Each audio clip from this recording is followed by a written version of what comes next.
Shabuya, Right. shabuya, roll call, shabuya. I heard that. Oh my god, man! It's been a minute since I heard that. Probably not since like high school, to be honest. Yeah, some good ones. Y'all, if y'all would understand, man, this is where me and Devion became friends because we, when I was a freshman, I played JV baseball because we didn't have a freshman team, and Devion was on the JV team as a sophomore, and we used to play other JV teams, but in a good division, and we used to get our asses kicked. But the bus rides was lit. You know what I'm saying? We used to play Shibuya and all that. So like it was actually like the worst baseball team I've ever been on my freshman year playing JV. But That's funny. but it's crazy because it was a turn up squad in there. But yeah,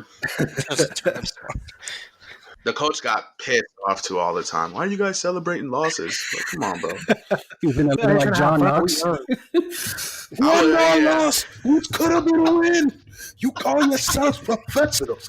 I've never ever seen a worse group of 25 players. Angels in the outfield. Wow. Oh my god! You don't play as a team. You don't think as a team. You can't even lose as a team. That's what I picture Daniel looking like in old age right there. Danny Glover. Wow. That's You all But, got you your know- head so far up your butts, you can't even see the light of day. Yeah, that's one of the movies I remembered like 85 to 90% of. Hey, turn your game down just a little bit, Daniel. See, I was checked. yeah, that shit popping. How about now? Yeah, How about now? that sounds better. I feel like mine's a It's little not low scary. in comparison. I'm talking normal, but it's not picking up like Brandon's. Yeah, well, mine's are a little bit lower right now. I think yours is like the highest now, Joey, but it's all good though. Yeah. Well, at least on my end, that's what I'm saying for like the Oh, sound waves okay. and stuff. Oh, okay. Then we'll just go off of yours since you're the one mixing and stuff. I'm Gucci. For sure. All right, welcome back, Piglets, to another installment of Culture by the Uncultured. We are your shit. I did not pick a word this week. How you gonna forget this every time? It's not every time. I like to What pick word? an adjective to start off the show. That's why. And last week I used splendid, and so this week we need to use Illustrious. Corny. I already used that. You know what? All right. Welcome back, Piglets, to another installment of Culture by the Uncultured. We are your glamorous hosts, Daniel, DJ, Taylor B, and Joey. Before we go any further, be sure to click that follow or subscribe button. And remember, Culture by the Uncultured is available on Spotify, Apple Podcasts, YouTube, and SoundCloud. Be sure to follow us on Facebook, Twitter, and Instagram at Culture by the Uncultured. That's one word. We also have our own website, www.culturebytheuncultured.com. All right, let's get to it. How about that Don Tolliver, though? Well, we're not gonna start. We're not gonna start with a happy birthday. Dang. Well, it's funny you say that because I called this episode "Happy Birthday." So yes, indeed, happy birthday, DJ. Even though today is not your birthday, yesterday was your birthday. Fuck that. You had a good one. Happy birthday in quarantine, or what's going on? What'd you do, man?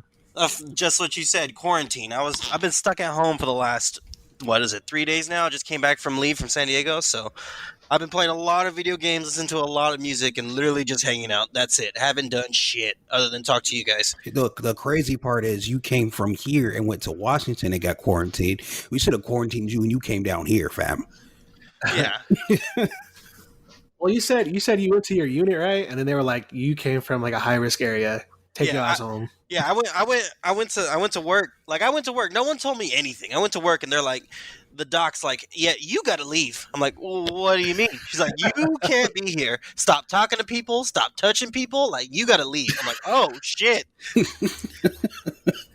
And here I am, stuck at home for the next 2 weeks. Yeah, they was like, you out of there, boy. Yeah, they paying you at least. Yeah. Yeah, he's in the military. They always gonna pay him. Bro, I always unless get a the government shut down.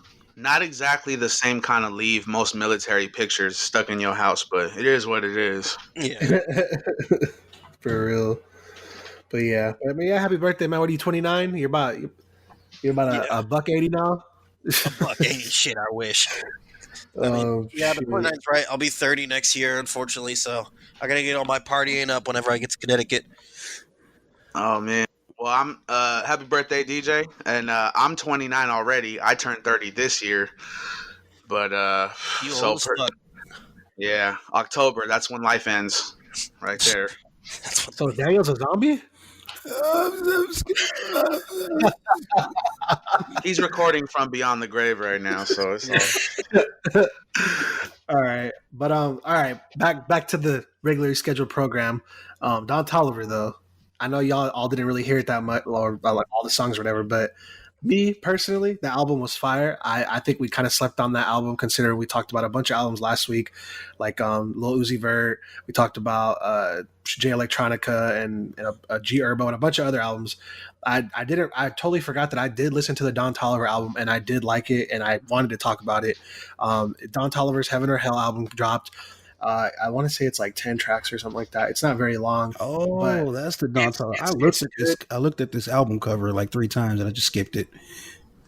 Yeah, well, the thing is, it's not like super like introspective, of course, or anything like that. But it's like if you like Travis Scott or enjoy his type of music, then you'll enjoy this too. It's like some good turn up music. It's definitely some music that we could hear once the quarantine is over, and we can go to a bar or a club or whatever, or at a party or something. It's a good vibes though. It's dope. There's some drug reference in there. It's not terrible. But my favorite song off the album is probably After Party or Cardigan. He had like messed with his voice or whatever, got the auto tune going, but it sounds good though. It's not like he just has auto tune because he has a terrible voice. Like it's more like T-Pain. It sounds great. It doesn't sound like bad or like, oh, you're just trying to hide behind it or something. But it's good though. Trust me. How was that Shaq West feature? Yeah, I know. Right? That's not one of my favorite songs on the album. I think Shaq West just kind of had his little moment with like the Mud Boy album, and then of course what's the song that turns up people? Yeah, I don't remember this. Yeah, there you go, Mobamba. There you go. Yeah, like he's cool, but I haven't really heard anything from him that has like impressed me since that whole little like the little wave dropped, and that was like at the end of 2018, if I'm not mistaken. So only time will tell if he actually comes out with something new and good, or if he's going to fade off into oblivion. 2 questions. I got one. Well, one question first. This Don Tolliver, he's out of Houston, right?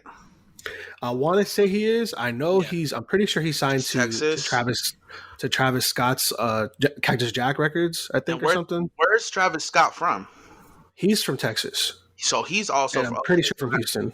And maybe that's why it's called Astro World, Houston Astro. Yeah, that is it. That's exactly why it was. He actually named it after the old park that was out there, the old theme park out there. That got torn down, and he holds his festival across the street from there, if I'm not mistaken, across the street from where the old theme park was. Right. I remember that being said. And the second thing, back to that Sheck West thing with the Mo Bamba, when that first came out, I had no idea what anybody was talking about, what song, because I'm not so hip with the immediate, like it came out right away, this is big. I'm not so, because me, I listen to a lot of old school and a lot of rock and stuff, so I'm always catching up on my old school gear. So when I saw the track named Mo Bamba, I thought the song was called Shaq West by Mo Bamba, because that's that dude that was out of college. Yeah. Right? That's exactly what I thought too. Exactly what I And I was like, there's no way I didn't notice that this college dude is making music and all of a sudden he's on the Orlando Magic. I was totally lost, fam. I won't even lie. But I listened to the song and it is catchy. It's one of those anthems that just kind of gets you ready to hyped, whatever, straight hyped for real. I'm not a big, I can't really say I'm not one because I haven't heard anything else, but shout out to Sheck West. Shout out to Sheck West on that one. That was a slapper. I won't lie. Matter of fact, when we went to Flognaw, the DJ was bringing us in with that joint right there. I remember that clearly, but press on. Definitely still can get the crowd going. Next, I just kind of want to admit a little bit of I had a dumb moment, or a blonde moment, if you will. So J Balvin, he dropped the album Colores, right? And obviously in English that translates to colors, correct? Right? Yes, am I wrong? Yes. Okay, that's correct. Okay, so the first track on his album Amarillo, and keep in mind I don't know Spanish, so like it's just more of like listening to J Balvin was more of a vibe for me, and it was fun. Definitely some more music that you can hear in like a turn up environment, but it's good quality music. It sounds great to me, at least. I don't know the words that are saying. Hopefully it's not like satanic or anything like that, but it sounds good. But the first track Amarillo, and I was like, oh, bet, like this is a dope song, this is kind of fire or whatever, right? And I'm thinking to myself, I'm not thinking about the title of the actual album itself. I'm just thinking of like the tracks of the songs or whatever, right? Yeah. So going to Amarillo, then I'm like Azul, and I'm like, okay, like it must be like one of his homeboys or something, right? And then like Rojo, and I'm like, oh, that sounds kind of spicy. Rosa, oh man, he must have got heartbroken or something. She must have did him dirty. And then I start going down, and I'm like, I get to Verde, and I'm just like, wait a minute, that's green salsa, isn't it?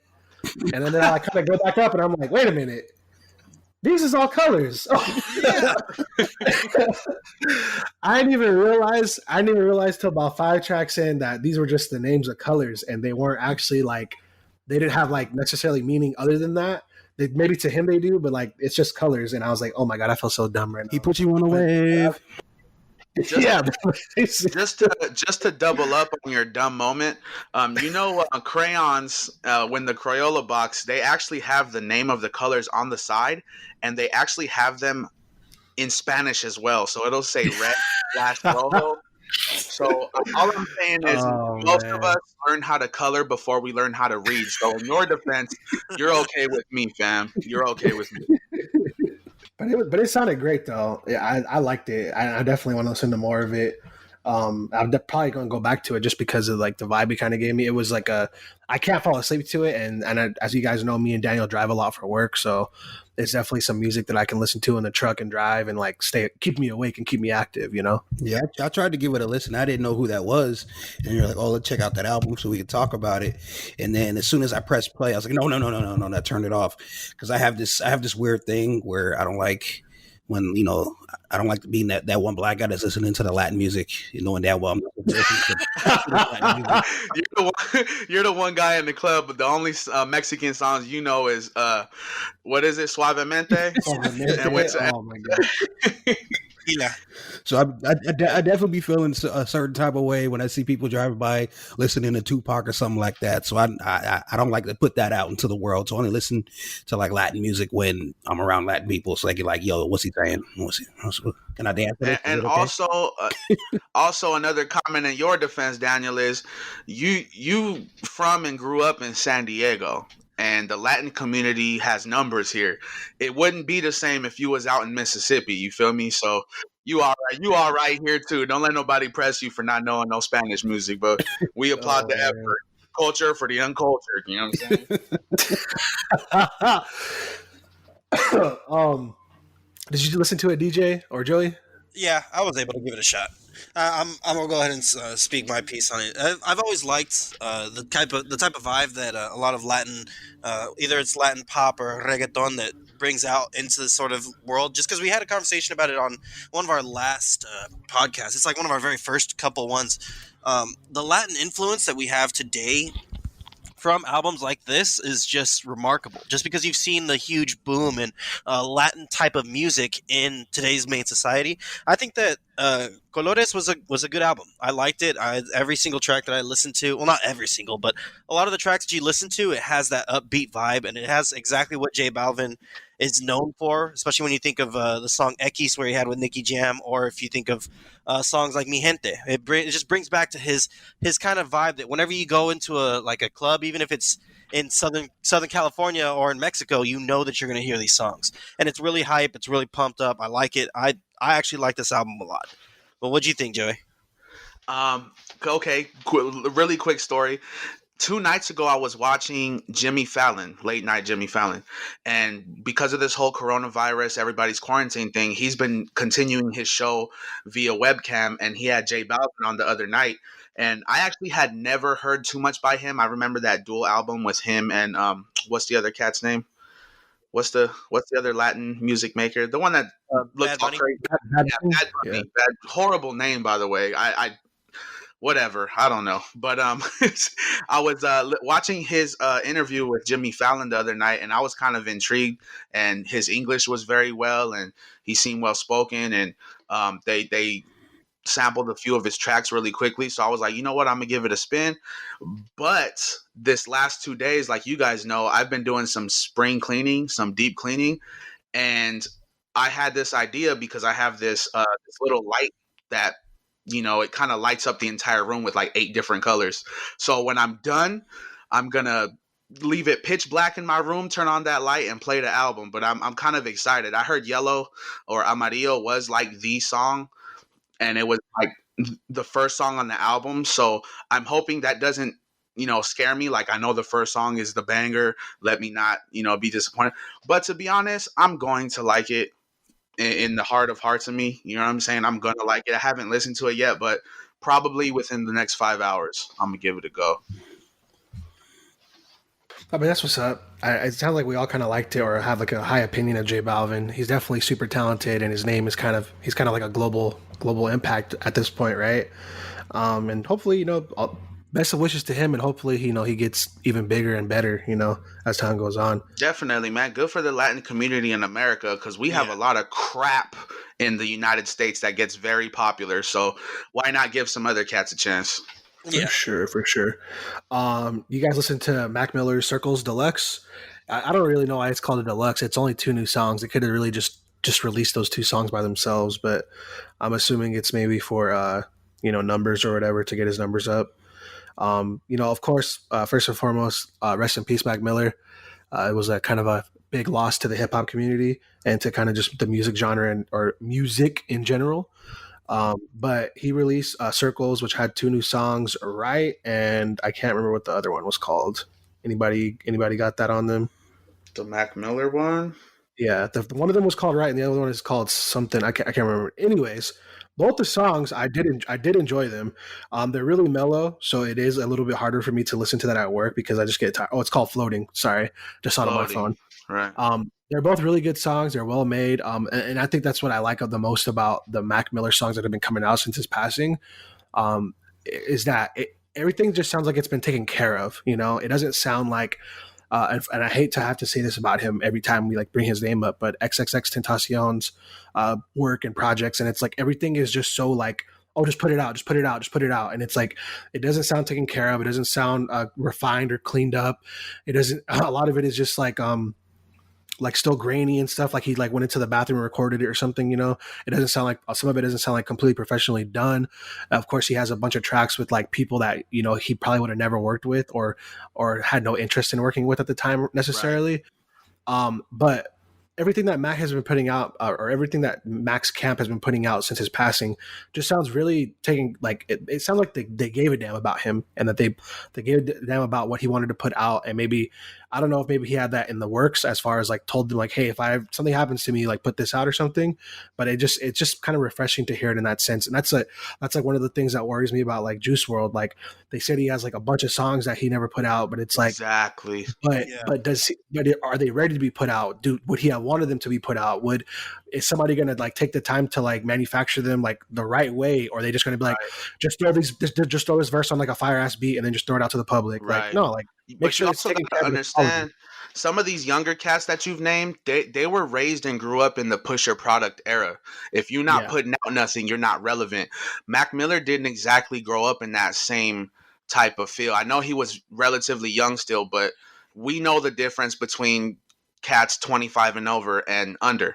You know what I mean? So, and also the company that he kept, Mac Miller was in the likes of guys like Thundercat, Pharrell. These are producer gods. You know what I mean? These are people whose quality is top tier and will not settle for less. XXXTentacion has surrounded himself with good friends, some hype, some this and that, to where the music is important to push out, but the quality of which it comes out at, it may be somewhat important, but it's not as important as the hype, because when you turn it up, what goes down? The quality. So what's the difference? I blame academics. Yeah, exactly. What was that? I blame academics. Oh my gosh. Okay. This is leading to my point of who's in charge of XX's music and who's in charge of Mac Miller's music, because I believe they're the ones making the decision. Okay, it's finished, send it out. Well, it depends, because I know I believe Mac Miller's parents got all of the rights to his stuff, but I don't know if he was signed or not, because they have a say in that too. If he was signed or whatever, then his label has a say in whether he puts out a project or not too. Same thing for X. He had I want to say he had a publishing deal, so that he has to work around that. Whoever releases music, which I believe is his mom, she has to work around that as well. So it's like, Mm.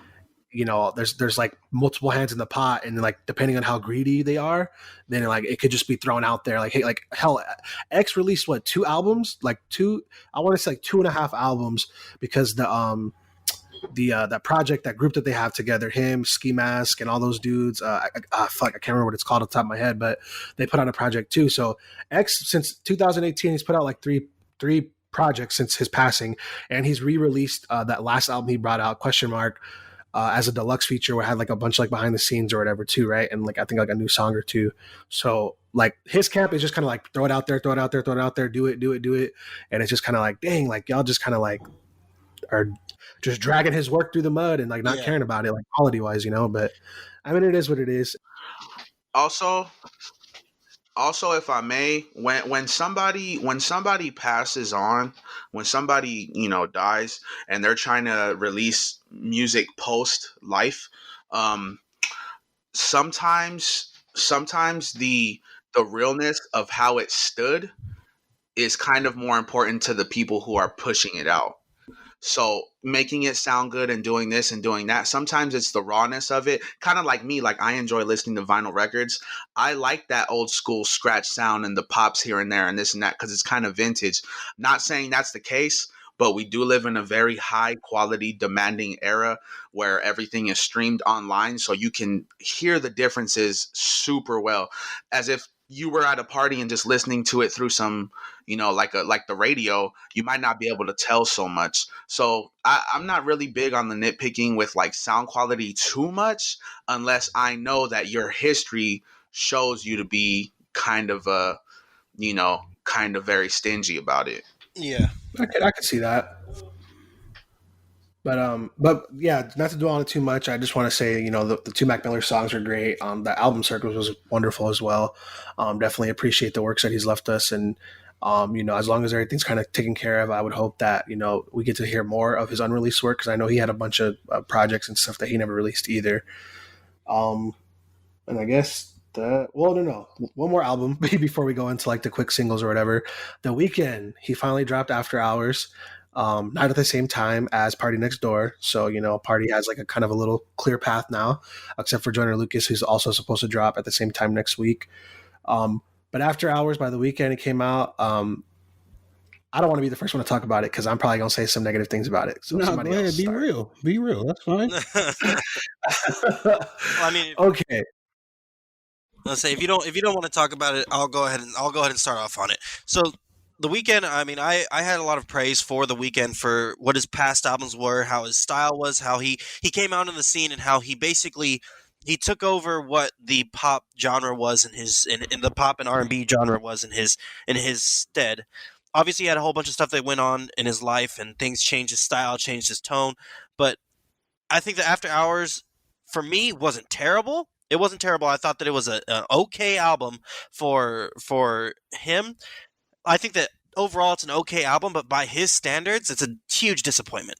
I think that Heartless was a great single, and it definitely brought me into an identity of, man, this album might be great, because Heartless took over the airwaves, and it was a song that had a lot of people going, and it had a very good vibe to it. But then when the whole album dropped, it was lacking in almost every aspect. It sounded off, and ultimately it only led me listening to like the first 8 tracks before I figured I was done with it. I think that he could have done a lot better. And hearing his old past albums, what we heard from him before, this is a huge missed opportunity for me. I think that The Weeknd could have done a lot better, but I don't think the album is as bad as other people might believe. Right. Let me tap in real quick. I'm gonna give a little different perspective on The Weeknd.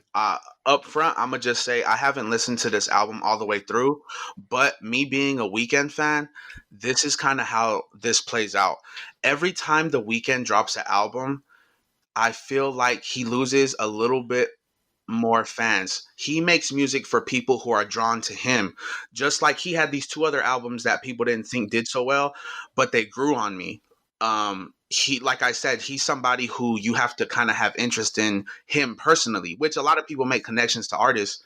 But if you kind of have this feeling about The Weeknd where it's like he doesn't just make music, he makes like these he's like putting out his thoughts, and sometimes his thoughts aren't good, so his music isn't good. But if you go back and listen to the lyrics, or like what I like to do is I have Apple Music, and when I listen to his music, I listen to it for the first time with the lyrics showing, and sometimes the bars or the stories or the things that he does say do capture me, even though the sound isn't as pleasing as what I'm used to, especially from him. So I understand the disappointments, but I also get a different aspect of it.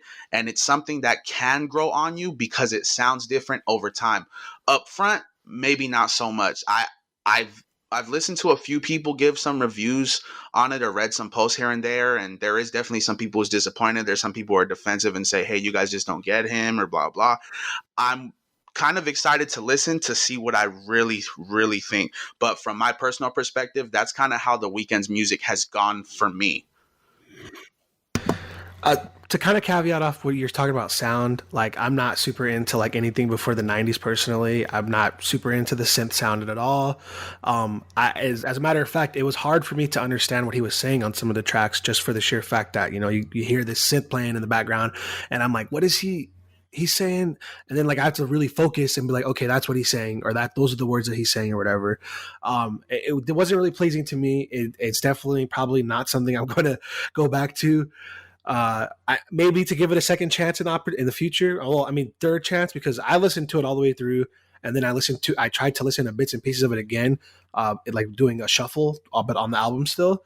So, which is funny because it led me to a great Tyler the Creator song called Best Interest. But yeah, that was released a while ago, so I'm not really tripping about that. But the album itself, it's just not my cup of tea. I don't really care for it too much. I kind of like what you were saying, DJ, or Joey, his previous albums, like maybe have gotten worse and worse, but I just feel like there wasn't so much of an importance on like his vocals to me. It was more like the production and what was going on around him versus like him like actually showcasing his ability to sing and to to carry a note and whatnot. I don't want to like say it was like awful. To me, I gave it like a 6 out of a 10. Let's say that, it wasn't super great, but it wasn't the worst thing I've ever heard in my entire life. It really just isn't for me. Well, for me, what I've learned with the weekend and make me albums is I just got to find 1 or 2 songs that I'm gonna like, and I'm just gonna take those, and then I'm gonna be done with it. Like to me personally, he hasn't made a better song since Sidewalks with him and Kendrick Lamar. I feel like that's his best song ever made, mostly because of what Kendrick did on it, but the 2 songs that I liked on this one were Heartless and Blinding Lights. Those 2 are my favorite ones. I like Blinding Lights because I like making random playlists to like absolutely random things. So I have this playlist for being on the cycle at 24 Hour Fitness, and them 80 Sims song be working. so that one went right to that playlist. So I'm enjoying that one. And then the Heartless one, it reminded me of some other song by a different artist that I heard, but I couldn't remember exactly what the artist was, but I liked it because it made me like sit there and think of another song. But yeah, those 2 were definitely my hits for me. But the rest of the album, I wasn't really losing my mind over anything like that. So 80s music and the gym is your vibe. Hello, Richard Simmons. Only on the cycle. Like I said, if I'm playing basketball, if I'm lifting weights, definitely I'm going to hip hop. But on the cycle, since it's like so painful for me, but like I hate working out my damn legs like that. But being on the cycle really makes me like, yeah, let's go, boom, boom, boom.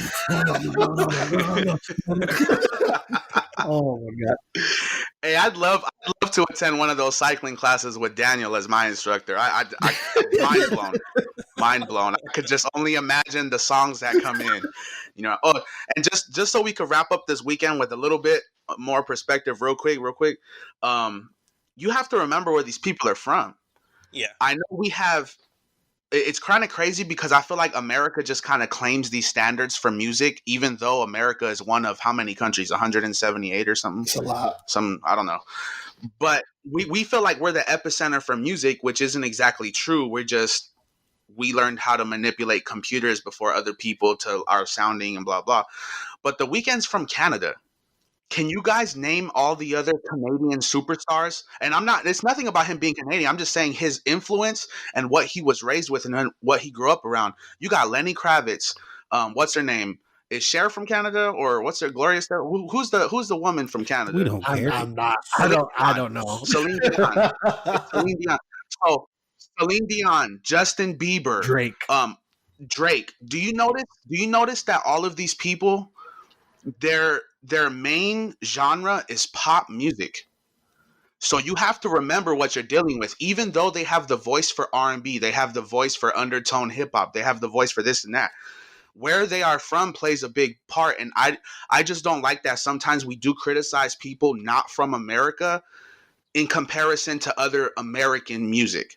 So that's all I'm trying to say is obviously there's going to be a lot of African artists that we don't dig, but all of a sudden, what's that guy's name? What's that?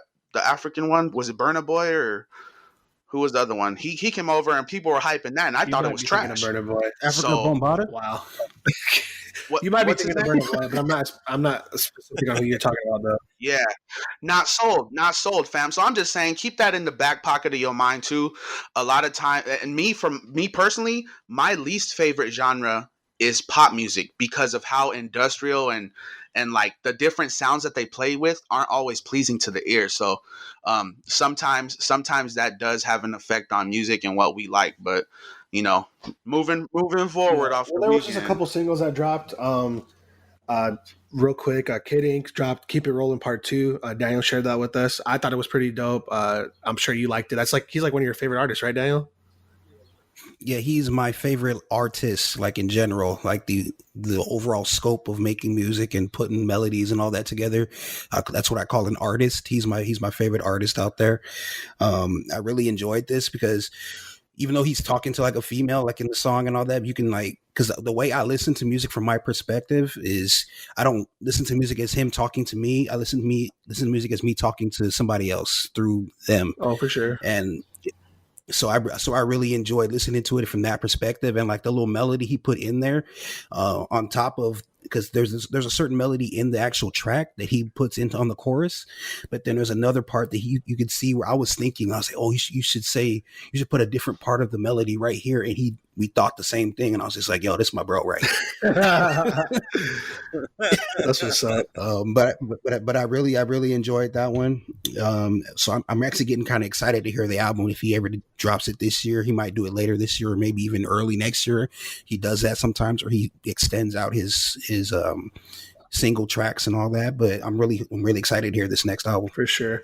Another single that was released was by Josiah. Real quick, little quick side note on how I even know about Josiah at all, and I'm glad he's kind of getting bigger, and people are paying attention to like when he drops things.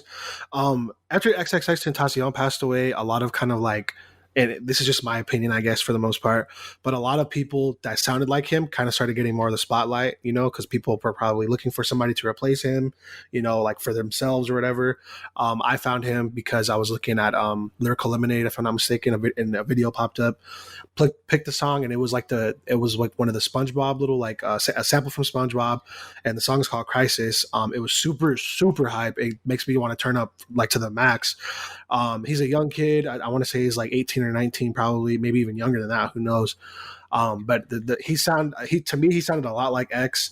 A lot of his tracks are super dope. The single he just released though is called Break Shit. It has like a little kind of like a little bit of like a Latino vibe to it, and then as well as like some I don't. It's like a classic film score too, almost. Like I can't pinpoint it, but the production of it reminds me of a lot of things, and then like the song, his lyrics are pretty much just mainly hype, and turn up or whatever, fuck you and the clique that you came with, like it's called Break Shit, so it's got to be hype. And then finally we have a single by Lecrae featuring YK Osiris, Set Me Free, which you said Lecrae doesn't like to be classified as a Christian rapper, right?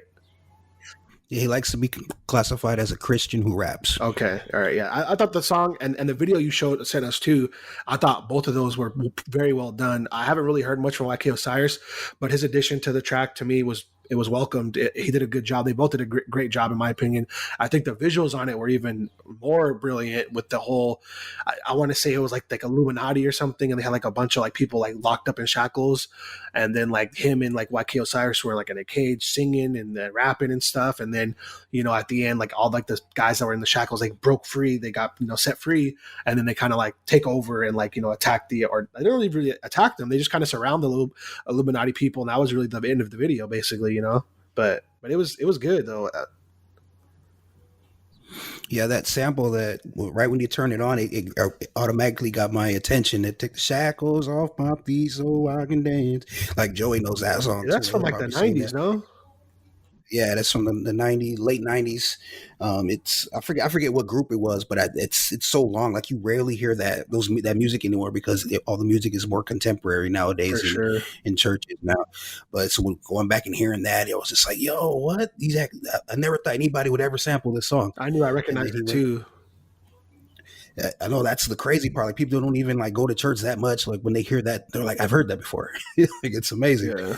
But yeah, I really enjoy. I didn't even know who YK Osiris is, but that's what's one of the best things I like about Lecrae is because he follows the example of Christ enough. Because everybody used to say, "Why does Christ hang out with like sinners and stuff like that?" Or people used to always talk about there's actually scriptures in the Bible of them talking about why all the disciples were like the worst people. Absolutely 100. One of his closest followers was a woman who was known for being a prostitute. So it is what it is. As soon as you see the light and you're a follower, what's your history, man? YK Osiris is interesting too because I know recently I think he had like he was hit with a claim of like a spousal abuse or something like that, and then I know he's also come out and talked against the industry, saying that like joining is like selling your soul, and like everybody here is evil and stuff like that, and then like pretty much like right after that he got hit with something. So conspiracy alert, I don't know, but it's good to see that he's in seems like he's in a better place now considering he's been in a music video and he made a song with Lecrae, so that's good for him.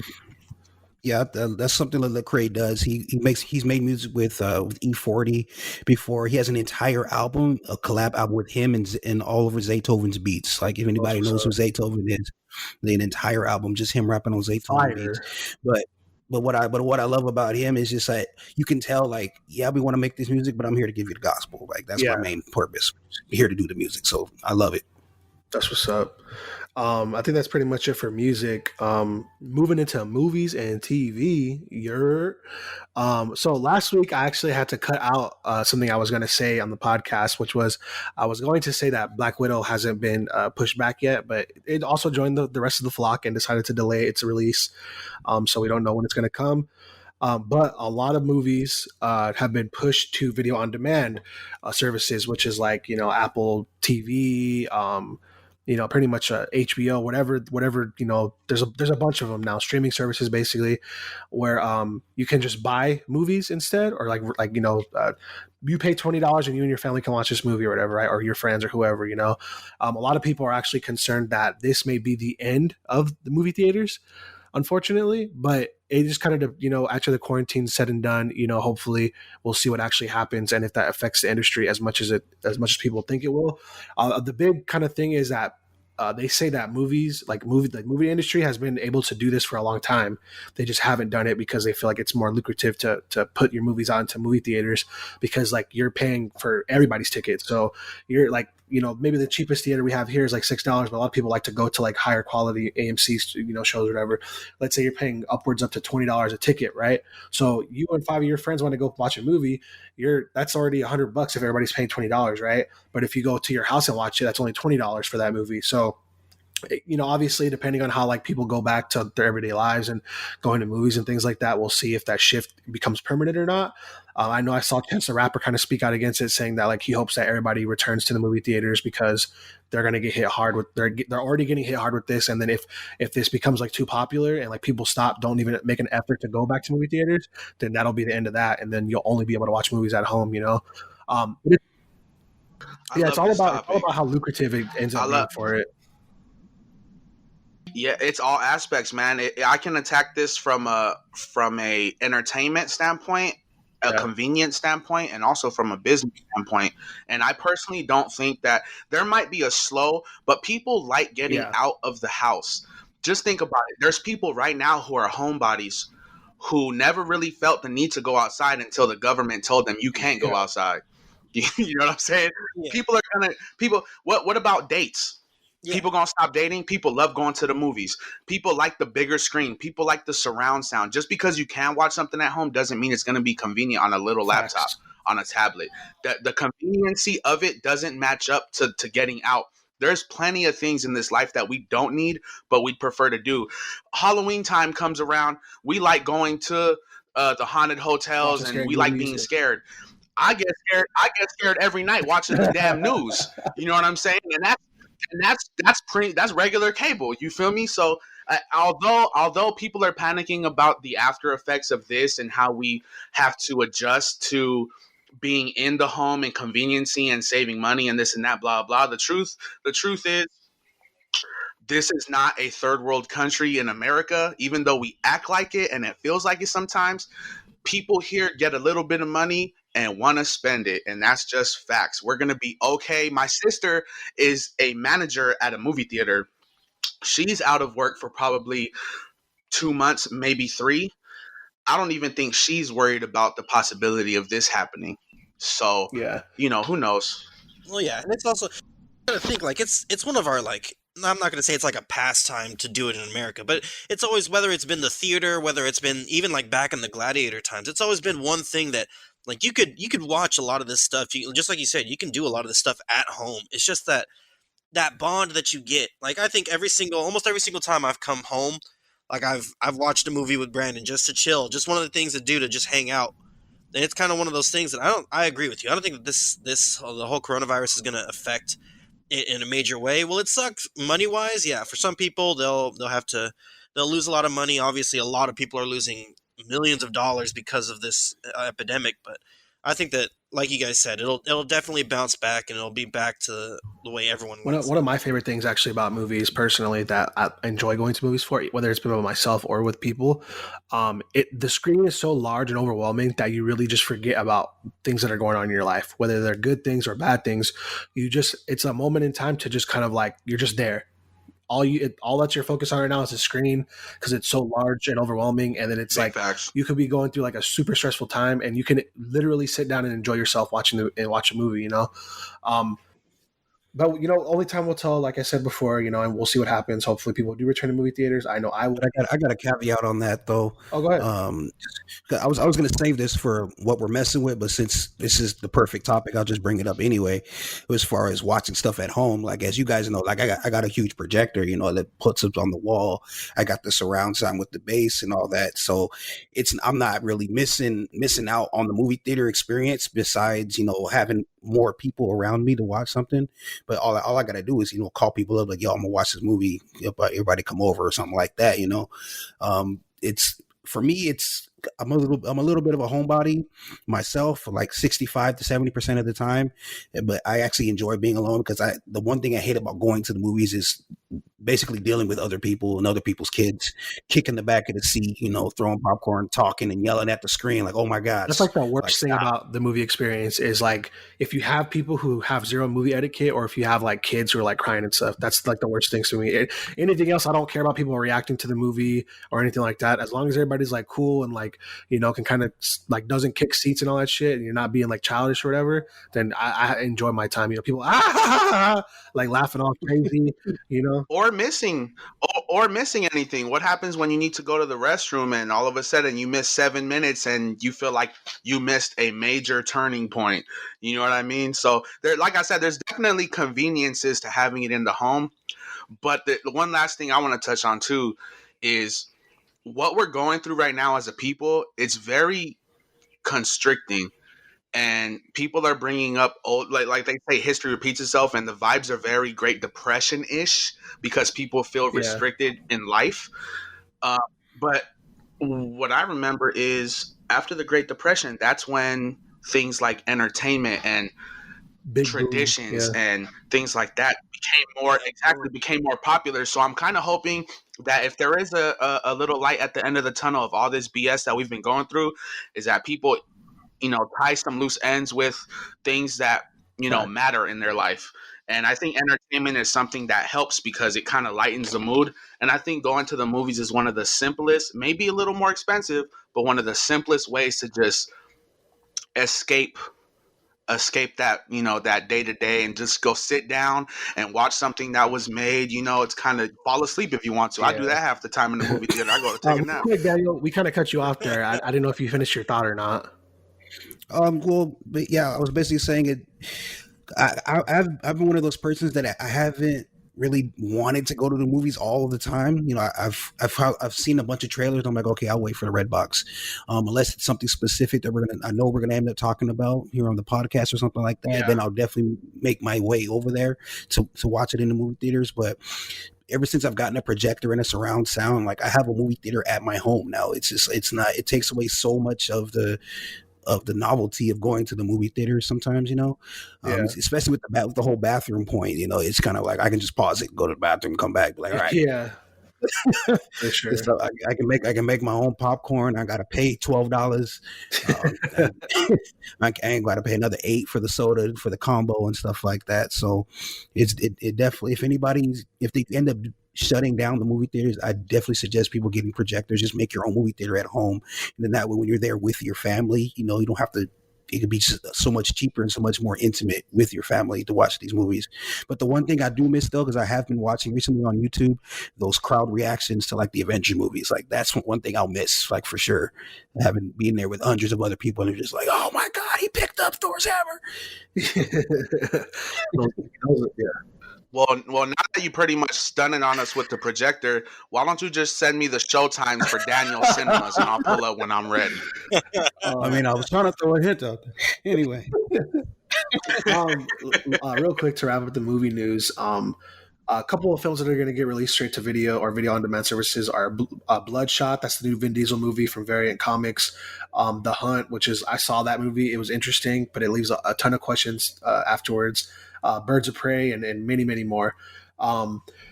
Spider-Man 3 rumors say that Daredevil is set to make an appearance in the movie.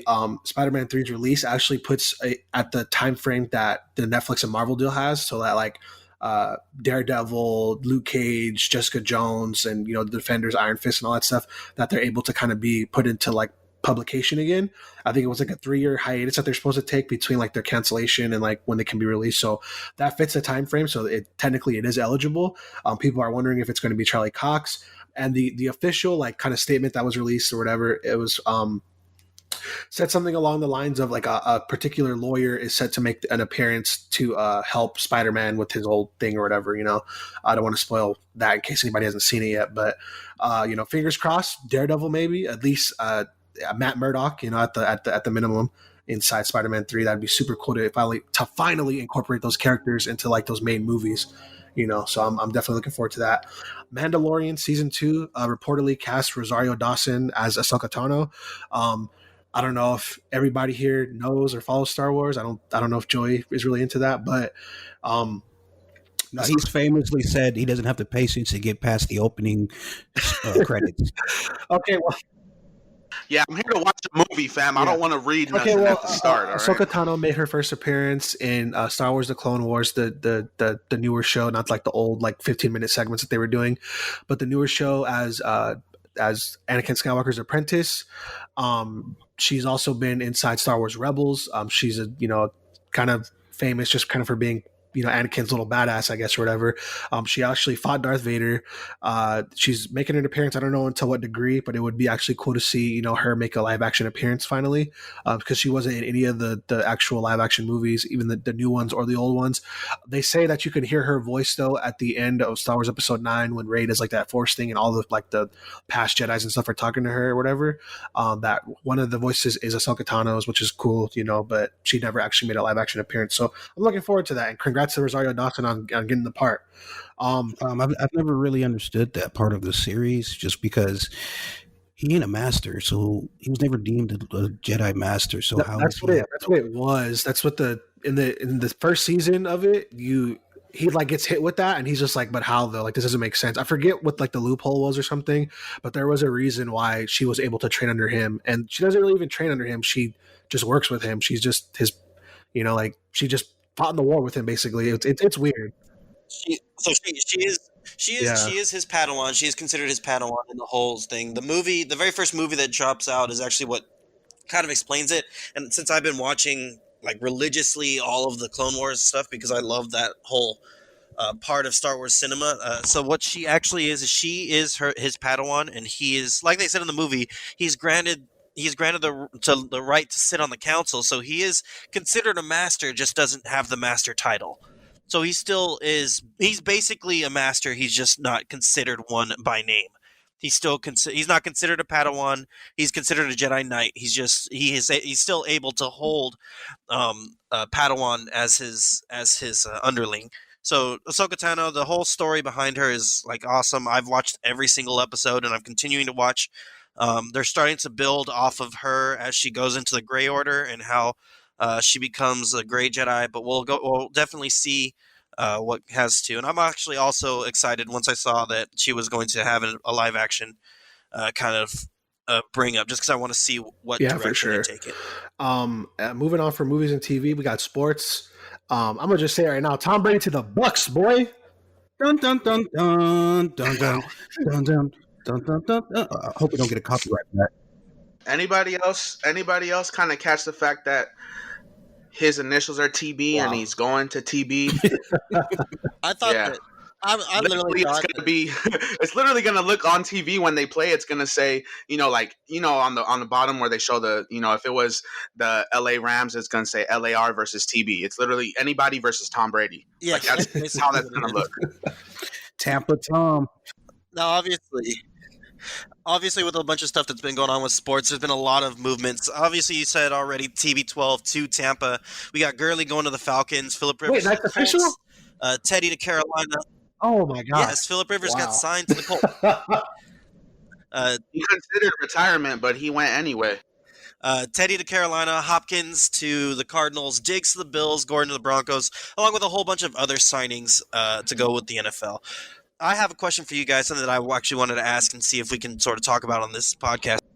Out of the group of quarterbacks that got signed currently, I know that there's still plenty of days left in free agency, and I know that the draft is right around the corner. But which team do you think benefits the most and will have a better season with the quarterback that they've picked up so far? Tampa Bay with fucking Tom Brady, Indy with Phillip, or Carolina? I think it's obviously going to be Tampa Bay, just because being a Panthers fan, watching them build their team over these years, and I'm just like, man, if only they had a quarterback, I'd be scared. Those two weapons with Tom Brady is going to be lethal combination for sure. I just don't know if the rest of the team can get it together, because it's not, you can't just win off of offense. But I don't know the rest of the Tampa Bay. That's the thing. Tampa Bay had a top 5 defense the second half of the season. Oh shit. Y'all talking about like Indiana's, the Indianapolis Colts defense is some scrubs now. Yeah, that's exactly what I was thinking too. Because being a Charger fan, obviously I have a little bit more bias towards Philly Riv. But hold on, time out. We just gonna skip over the fact that this guy just called Philip Rivers Philly Riv. Yeah, what's wrong with that? Everyone's calling Tom Brady TB12. I've been a fucking Rivers fan since 2005 when he got drafted, or 2004, whatever the fuck. I'm actually on board with Philly Riv. I'm actually upset that I haven't been using that for years. I'm on board with Philly Riv, DJ. I'm on board. Anyway, but like we were saying, I don't think that there's not enough things to sleep on Indianapolis with Rivers, because that's all they were missing. Didn't they have a good quarterback last year though? Who was the dude? Daniel had him on his team. Brissett. Yeah, he wasn't bad, was he? He wasn't bad for the first half of the season.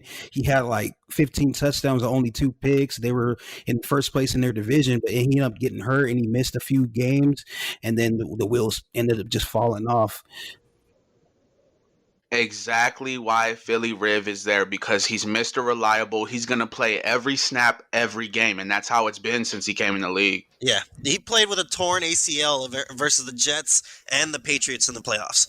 Also, let's take a look at these divisions. The Colts are playing against, and I don't want to name drop nobody, even though they are my team and doing trash right now, but the Jaguars, the Titans, who had a surprising season, which I personally don't know if they're going to keep that up next year. I have my reasons. And the Texans, who have been giving away talent left and right. All of their talent.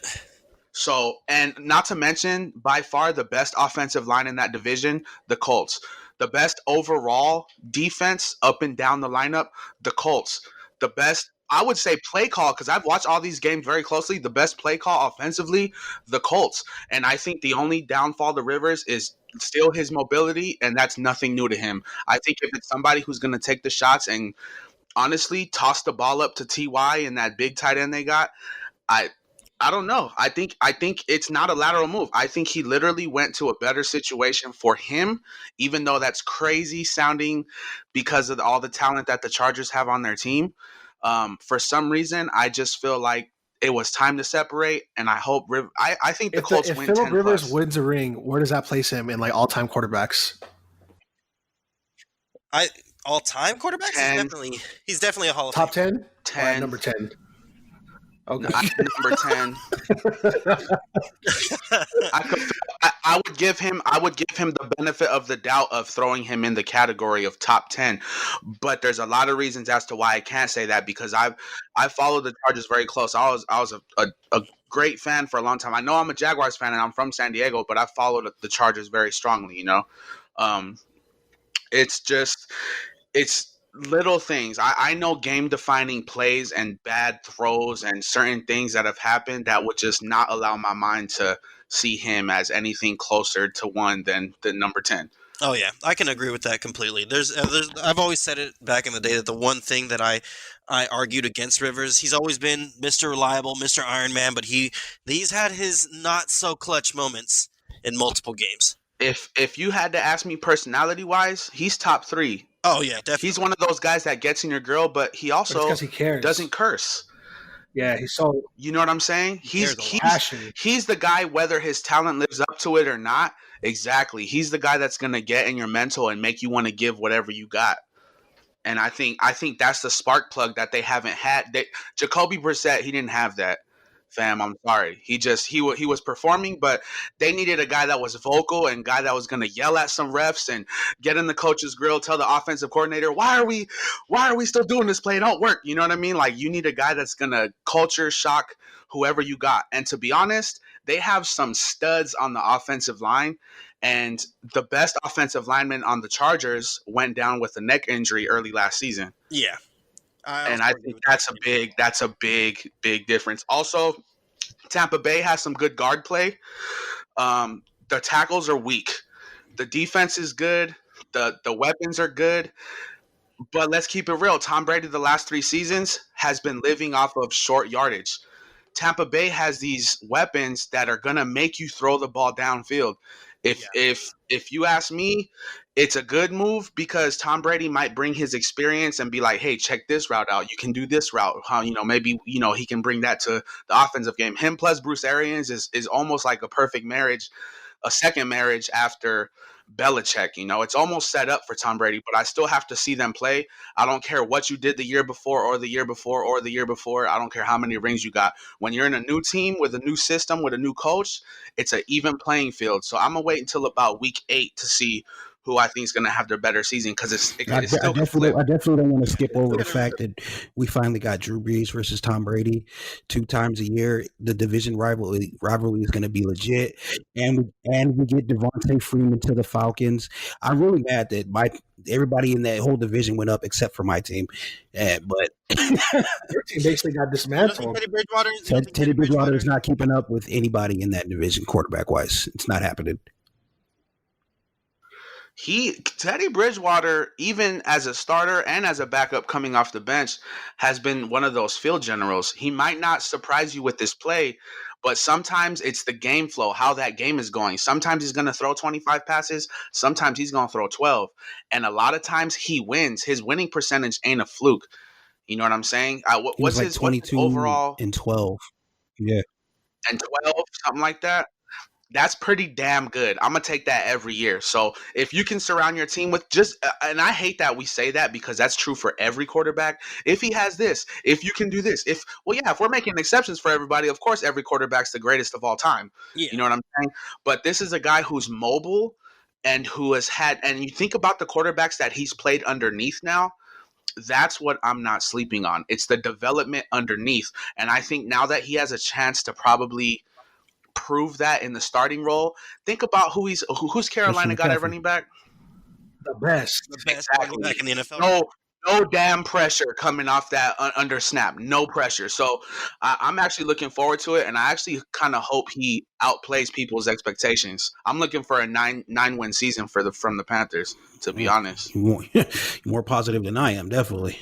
I'm praying. I'm just keeping it. Hey man, I'm just keeping it real about football. Well, you got to think about it. How did you guys do this last season? And you guys didn't have a Cam Newton at all. You guys were still in almost every single game. And I mean, obviously that has a lot to do with Christian McCaffrey, but just imagine if you just had someone who was halfway decent under center, other than relying on backup rookies that never even saw playing time in most situations. Yeah, that's true. That's definitely a silver lining to the season that we had, where I was still paying attention to. I was like, okay, could we win? But no, we didn't. Dang it. Oh, well. Could we win? Oh, we didn't. You know what? I forgot something real quick. Let me take that back. I'm looking at 7 wins for y'all because I forgot your star linebacker retired. Oh, and that to me is one guy that's a game difference maker right there. At least 2 games. So I'm gonna go 7-9. Your guys' record this year. Carolina Panthers calling it. And then in other sports news, real quick, a bunch of players, from all over the NBA actually have seemingly contracted the Rona. So players from the Nuggets, players from the Sixers, players from the Lakers. Hopefully not LeBron. But just to kind of caveat off real quick off of that, Cardi B has come out and said that she believes that a lot of NBA players are getting paid to say that they have the coronavirus because a lot of them will be like, "Oh, I'm fine. I don't, it's nothing, whatever." Really? I think she's just kind of like a big old. Cardi B is a woman. Ignorant. Is a woman That's after a my clout own chase. heart. It's a clout chase. On her with these conspiracy theories. I'm sorry, and it hurts me to say this because me and Cardi B have the same exact birthday, and whenever people complain about Libras, they always give those qualities that don't apply to me, but they apply to the other ones, and she is one of the other ones, so I'm gonna tear her up anyway. She is such a clout chase. She thinks people are faking illnesses. Are you kidding, bruh? They have millions of dollars. Why would you need to feel sympathy or feel, you know what I'm saying? And she's done a lot worse for profit. So I ain't even trying to hear that. I mean, I'm just reporting how I seen it. Sounds beyond ignorant. Oh my gosh. Also, charity games have actually been brought up to kind of get people, who are cleared, and kind of get a couple people together just to play some little pickup games, so that maybe we can raise money to maybe develop a cure for corona, or help put it through whatever it needs to go through, like trials and things like that, a lot quicker. I don't know what the progress is on that, and if it's actually going to happen or not. Only time will tell, of course. But as of right now, everything is still closed. Gyms are closed. The NBA, major sports events are closed. So I'm actually for that. I'm actually for that Sandlot game, but only if they play in the actual Sandlot baseball field for that charity. Moving on to games real quick. Final Fantasy VII. They put out a report saying that the Final Fantasy VII remake would still be going on, but that people who wanted to get the physical copy there could be delays on that due to businesses being affected. Whoever they're getting it through Amazon or however they're getting it. Could have delays because their businesses have been affected, but that they're still going to release it. So if you get a digital copy, you're still going to get it on time. You're going to get everything that whatever comes with that digital copy. But be careful out there for those of you who have pre-ordered physical copies. Also, Doom was actually released early due to the pandemic. I don't know how that works. But I guess GameStop thinks they're mission essential, so they're gonna stay open. Last but not least, just a quick me, Joey, and Daniel are in California, and I know DJ's in quarantine in Washington, but California has officially been put on lockdown, and only essential personnel and businesses are, pretty much are still active. I don't know how that's everything's kind of the same for the most part, pretty much. I mean, I go to work, go home, and, kind of chill or whatever. I feel like the rest of us kind of do the same thing. I don't know. That probably affected your football stuff, right, Daniel? Yeah, they canceled our football season. And we were actually in the gym playing basketball, and they came in, everybody leave. And yeah, wow. you know, so life quality of life is being affected. Definitely, you kind of get that itch to want to go outside. I know I kind of have been just to kind of just drive around and stuff, but stay inside, stay indoors unless it's absolutely necessary. You got to go grocery shopping, you got to take care of somebody, things like that. Otherwise, stay your butt in the house. Um, Social distancing. Dun-dun-dun. And last but not least, to end off the show, something you're messing with, boys. I know there ain't a lot to be messing with right now since you're staying your butt inside, but if you got anything, give it to me. Hand sanitizer. Check it out. No, no. Yo. Invest, my buddy. Well, I mean, that's a legit thought for sure. Investment. I know I've kind of been looking into it a little bit. I got some friends that have a little bit of advice maybe to give, and I definitely want to talk to them about it. But for me, I'll just start it off with, because this is something that I don't think I specifically talked about this app, but if you guys are into like manga or at all or whatever, or even an anime, a lot of times anime obviously comes out way slower than manga does. And if you're waiting for volumes, you could still be waiting quite a long time. But if you download the Viz or the Shonen Jump app, you pay like $129 or $199 a month. So it's like $2 a month, and you can pretty much get any manga you want for free. There's a bunch of websites out there, obviously, that you can also use to, pirate it basically too. But you're officially supporting the official release and like the artists and like that content if you're using the Viz or the Shonen Jump app, or even buying volumes for the manga. Obviously a lot of stuff too, like stuff that you're watching right now could already be done, and in the manga version it's done, but in the anime it's just on season 2 or season 3 or whatever. Like for myself, I read a lot of My Hero Academia. Demon Slayer looks to be hopefully, fingers crossed, it wraps up episode 2 or chapter 200. We're at the very end, boys, so let's see what happens with Muzan. It looks like he's no more. So, but we'll see if there's like oh no, it wasn't him, or time skip or whatever. Like we'll see. But yeah, definitely check that out. Like I said, it's like $199 a month. I think $2. Hopefully, if you have that, you can go on there and read it whatever you want. I think it's like 50 or somewhere between like 50 and 75 chapters they limit you to per day. But I mean, that's a lot of reading, anyways. That of itself. So go ahead and check it out. Well, the one I was going to say, I mentioned earlier about the whole getting a projector and your sound bar and your subwoofer, basically watch your own movies, guys. If they're going to shut things down, if you're going to be stuck in the house anyway, it's a great way to go ahead and enjoy yourself. You can enjoy all your TV shows that way. And the characters are actually life size. You can stand up and be like the same height as the normal person that you're watching on the wall. If anybody wants to actually look into it, I got my projector at Fry's Electronics. It was a cool $400, but it's a good 1080p one. If you want something 4K, you're looking at like $600 to $1,000. But I don't know if your pocket's deep like that in this era. But if Trump send them checks, I mean, go ahead and invest. I'm just saying. I'm gonna go ahead and cop the new Supreme. Wow. DJ Dan or DJ or Joey, y'all got anything? Yeah, I guess I'll go next. I guess I'll go next. So, we didn't talk about it. Obviously, it just dropped today. Obviously, Childish Gambino had a album drop, kind of surprisingly on his own. I can't believe we didn't talk about that. Wow, dropped the ball on that one, but I'll go ahead. But he dropped it on the 15th. Originally, he took it down for a little bit, and then he came back and re-released it last night, I believe. I've given it a listen. I've only listened to the first 6 tracks. So that's only half the album. But I also know that one of the singles on there is "Feels Like Summer," which is a track that dropped in 2018. It's a really good song, a really good album so far. I mean, obviously, I have only listened to half, but it starts off really well. You get to listen to a lot of recognizable choruses, especially in Algorithm. I think he pulls the chorus off of a different song.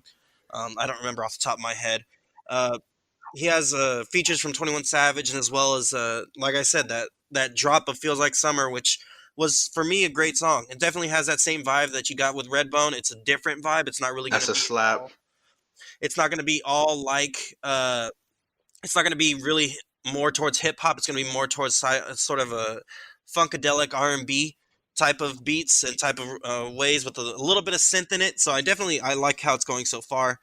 So if you do have the chance, check out Childish Gambino's new album 3/15/20. He dropped it last night. And then one final thing I did want to put out, something else that my wife has been missing with personally. So Kenny Rogers, country music legend, actually passed away yesterday at the age of 81. We believe it's from an actual, not from the coronavirus, but from actual just old age, his time. Mostly known for classic sound, classic country sound. He's obviously a legend and an icon in that genre himself. And songs like The Gambler, Buy Me a Rose, and Lucille. Obviously, condolences to his family, his friends, and a lot of the millions of fans that listen to him everywhere. I know that we're going to hear a little bit more about him, and obviously we'll hear some stuff come these country music awards or any sort of music awards where they'll talk about him a little bit. Real quick, also rest in peace to New Orleans radio host DJ Black and Mild. He actually passed away from the coronavirus. He was 44 years old. It's fake. It's fake news. Wow. Well, if Cardi B out here, but definitely rest in peace. But back to that Gambino talk. I would do anything at this point. Well, not anything, but almost anything to hear this dude rap again. I haven't heard the entire album yet, but I'm really hoping at some point he raps. Gambino's creative, but he just doesn't have the rapping voice, and I think he learned that early on. So you're probably wishing for something you're not gonna get again. That's just one. But something I'm messing with. Let me wrap this up. Let me do a throwback album real quick. Something I've been messing with lately all week. Snoop Dogg's Rhythm and Gangsta album from 2004 has been cycling within my mind, man. Just go, y'all listen. Go back and check out that album, man. Drop it like it's hot. That might have been like the third. That might have been like the third album that I listened to, like my personal CD player. Ups and Down. What else? Let's Get Blown. Step Your Game Up. The song Perfect with Charlie Wilson. The W Balls interlude. Promise I. That's another R&B slap. Signs. Charlie Wilson. Justin Timberlake. Girl Like You with Nelly. You know what I'm saying? Like, this album, Up and Down, is a whole vibe, and that's something I've been messing with. That's really all I can think of right now. I've been deep in it. Real quick, we got a little bit of breaking news. Apparently, this is actually, according to a newspaper in New York, Harvey Weinstein and another inmate at the Wendy Correctional Facility have tested positive for coronavirus. Bum, bum, bum. Anyways. I was just thinking today, like earlier today, I was like, wow, I think the people in prisons are probably the safest ones because they're not coming in contact with anybody and nobody can bring that in. And now it's just what? There goes that. Guards is in there now too, man. I guess that's it, folks. This has been Weinstein. This has been another installment of Culture by the Uncultured. Don't forget to follow us on Instagram, Facebook, and Twitter at Culture by the Uncultured. That's going to be one word, guys. Also, don't forget to follow us on Apple Podcasts, Spotify, and SoundCloud, and subscribe to us on YouTube at Culture by the Uncultured. And that's going to be multiple words. Rate us on Apple Podcasts, hopefully 5 stars, and leave us some comments on YouTube. Also, be sure to visit our website, www.culturebytheuncultured.com. Catch you guys next time. Peace.